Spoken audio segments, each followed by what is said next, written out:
पिंपळनेर शहरातील नाना चौकमधील सोमेश्वर महादेव मंदिराजवळ 50 वर्षापूर्वीचे नवनाथ महाराजांचे मंदिर आहे।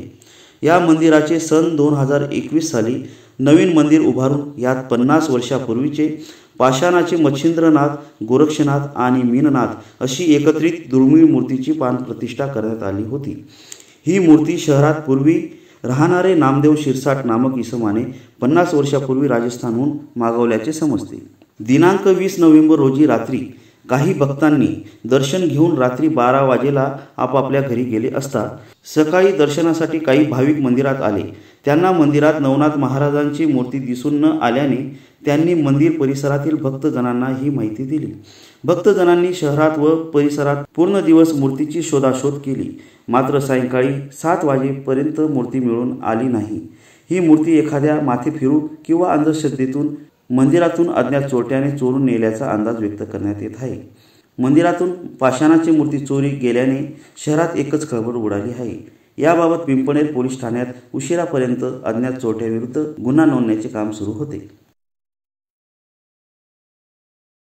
पिंपळनेर नगरीतील पुरातन अशा नवनाथ मंदिरातील मूर्ती चोरीचा प्रकार काल म्हणजे 20 तारखेला रात्री 12 वाजेपासून तर पहाटेच्या 5 वाजेच्या सुमारास हा घडलेला असावा।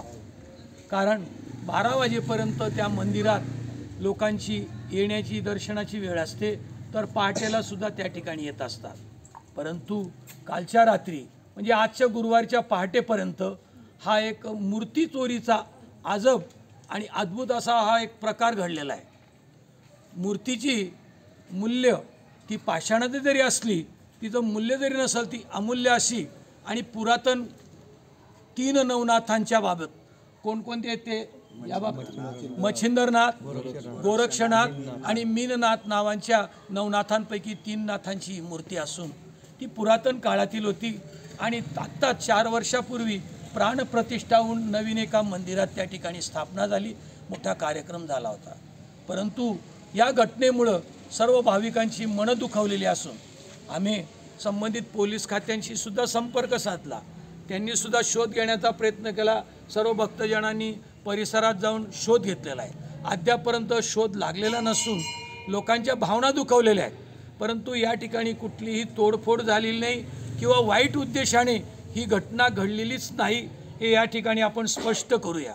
एखादा माथेफिरू असू द्या किंवा कुठल्या तरी एखाद्या वाईट उद्देशाने या ठिकाणाहून त्या मूर्तींची चोरी झालेली असावी असा आमचा सर्व भक्तजनांचा विचार असून या ठिकाणी जरी रजिस्टर नसलेलं एक देवस्थान सर्व या ठिकाणी भाविक आपल्या परीने सेवा करीत असतात। या ठिकाणी मोठमोठाले कार्यक्रम होतात, तर अशा या मूर्तीचा तपास लावणं पोलिसांचं आणि सर्व भक्तजनांनी एक कर्तव्य करावं आणि ती मूर्ती पुन्हा आपल्याला जर मिळाली तर पुनश्च त्या ठिकाणी प्राणप्रतिष्ठा करून त्या मूर्तीची स्थापना होईल। तर सर्व भक्तजनांना आणि पोलीस खात्यांना एक विनंती करतो आपण सर्व भक्तजनांच्या वतीने की त्या मूर्तीचा शोध घ्यावा आणि ज्या कोणी एखाद्याने अविचाराने किंवा नजर चुकीने जर ती मूर्ती घेतली गेली असेल तर त्या भक्ताला किंवा त्या व्यक्तीला आम्ही नम्रतापूर्वक विनंती करतो की त्यांनी जर ती मूर्ती पुनश्च त्या जागेवर आणून दिली किंवा त्या भक्तांकडे सुपूर्द केली तर त्या व्यक्तीच्या विरोधात कुठलीही कारवाई होणार नाही याची आम्ही सर्व भक्तजन ग्वाही देतो। काल दिनांक 20 रोजी साधारण 12 वाजेपर्यंत सर्व भक्तजन आणि काही समाजातील परिवार मित्रमंडळी इथं बसले होते। 12 वाजेपर्यंत मूर्ती ही सुस्थितीत होती, परंतु 12 ते सकाळी 6च्या दरम्यान ज्या वेळेला सकाळी भक्तगण 7 वाजेला दर्शनाला आले तेव्हा काही महिलांनी गल्लीमध्ये या मंडळींना सूचित केलं की मंदिरामध्ये मूर्तीच नाही आहे आणि मग त्याचा पाठपुरावा केला असता प्रत्यक्ष जागेवर पाहून सर्वांनी त्याचा पाठपुरावा केला आणि लक्षात आलं की खरंच मूर्ती ही गायब झालेली, म्हणजे 12 ते सकाळी 6 या दरम्यान ही मूर्ती इथून चोरीला गेली। आपणास खरं तर पाहायला गेलं तरी ही मूर्ती ही पाषाणाची असून ती कुठल्या सोन्याची नाही किंवा कुठल्या धातूची नाही आहे। सकाळी जेव्हा आम्ही इथे दर्शनाला आलो तेव्हा आमच्या लक्षात आलं की मूर्ती नाही, ही मूर्ती जरी धातूची वगैरे नसेल तर एकंदरीत ही मनशा लोकांची काय असावी चोरी करणाऱ्यांची, तिथं दगडाची होती परंतु मग दगडाची असून देखील चोरी केली, म्हणजे एकंदरीत काही लोक हे अंधश्रद्धा निर्मूलन बाळगून असतात, मनामध्ये त्यांच्या या चुकीच्या काही गोष्टी असतात, काही धारणा असतात, त्याप्रमाणे त्या मूर्तीचा उपयोग करण्यासाठीही नेली असेल. आजचा जर दिवस बघितला आपण तर गुरुपुष्पामृत योग आहे, अतिशय चांगला दिवस आहे, सुवर्ण दिवस आहे आणि सुवर्ण दिवशी ही मूर्ती चोरीला जाणं म्हणजे हे खूपच दुर्दैव आहे. आणि पिंपळनेरमध्ये माझ्या माहितीनुसार हा पहिलाच प्रसंग असावा की आता देवही चोरीला जायला लागलेली आहेत.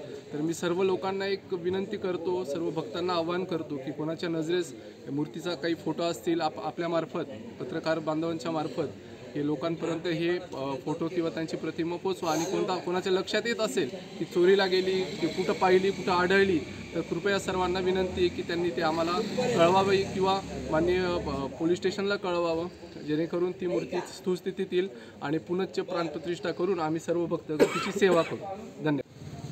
या नाना चौकामधील जवळच असलेले एक मंदिर, शनी मंदिर, हनुमान मंदिर आणि महादेवाचं मंदिर आणि गणपती मंदिर आणि या ठिकाणी नवनाथची जी मूर्ती होती, आत्ता ऋषी भाऊ यांनी जे सांगितलं त्याप्रमाणे मित्रांनो एक सांगणं आहे, देवाची चोरी करणं हे एखादा ज्याला मातुफिरी म्हणलं तर भाऊंनी किंवा त्याला ती बुद्धी नसेल किंवा एखादा चांगला असेल त्याच्यामध्ये. आता मूर्त्या या जुन्या कालीन मूर्ती अशा असतात की यांच्या किमती फार जुन्या म्हणजे किमतीमध्ये विकल्या जातात. तर ही मूर्ती मला आठवतो 1983ला ही मूर्ती आणली गेली. 83ला युनियन बँकेमध्ये मी नोकरी असताना ह्या मूर्तीला आणलं कसं, हे 3 नवनाथाची मूर्ती होती, त्यांनी डीडी केला. ते करणारे नामदेव गोविंदराव शिरसाट यांनी युनियन बँकेतून एक फॉर्म भरून डीडी मागवली, आपले पैसे पाठवले आणि तिकडून ती मूर्ती मागवली. त्या टायमाला काय ती मूर्ती 1000-1500 रुपयाची होती, हे मला आठवतं त्यावेळेला. आता मला जवळजवळ त्या गोष्टीला आज 41 ते 42 वर्ष झाली त्या गोष्टीला. तर माझ्यासमोर ती आल्यानंतर तो माणूस तिथला आला होता, राजस्थानकडचा होता आणि ती पाषाणची मूर्ती होती. आता भाऊंनी त्याच्या तुलनेत सांगून दिलं. मी या ठिकाणी चॅनलवाले अनिल दादा, परत दादा बागुल यांनी जे आले आणि या ठिकाणी आमचे कार्यकर्त्यांचे किंवा समाज बांधवांचे जे मन दुखवलेलं आहे, संताप हा मोठा होणार होता, परंतु भाऊंनीसुद्धा सांगितलं की तो कोणी घेऊन गेला असेल त्याने शांतपणे आणून द्यावं, आम्ही कुठली कारवाई करणार नाही.